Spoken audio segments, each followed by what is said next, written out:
ഹരേ കൃഷ്ണ. ധനത്തിൻ്റെയും ധനധാന്യ സമൃദ്ധിയുടെയും ഐശ്വര്യത്തിൻ്റെയൊക്കെ ദേവതയാണ് ലക്ഷ്മി ദേവി. പുരാണത്തിൽ ശ്രീ മഹാവിഷ്ണു ഭഗവാന്റെ പത്നിയായിട്ടാണ് ദേവി അറിയപ്പെടുന്നത്. അപ്പം ഈ ലക്ഷ്മി ദേവിയെ പ്രീതിപ്പെടുത്തി കഴിഞ്ഞാൽ നമ്മുടെ കുടുംബത്തിൽ എന്തെങ്കിലും സാമ്പത്തിക ബുദ്ധിമുട്ടുകളോ ക്ലേശങ്ങളോ എന്തെങ്കിലും സമ്പത്തുമായിട്ട് ബന്ധപ്പെട്ട എന്തെങ്കിലും തടസ്സങ്ങളൊക്കെ ഉണ്ടെങ്കിൽ അത് പെട്ടെന്ന് മാറി കിട്ടും. അപ്പം നമുക്ക് അറിയാത്തൊരു കാര്യമുണ്ട്, ഏറ്റവും എളുപ്പത്തിൽ പ്രസാദിക്കുന്ന ദേവിയാണ് ലക്ഷ്മി ദേവി. വളരെ ബുദ്ധിമുട്ടൊന്നുമില്ല. പക്ഷെ വിദ്യാവണ്ണം ദേവിയെ ആരാധിക്കുകയും പൂജിക്കുകയും വേണം.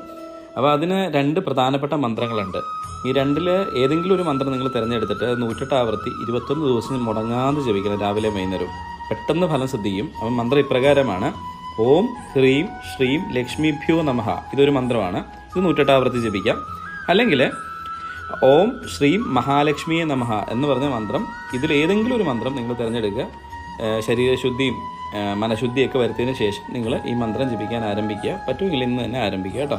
ഹരേ കൃഷ്ണ.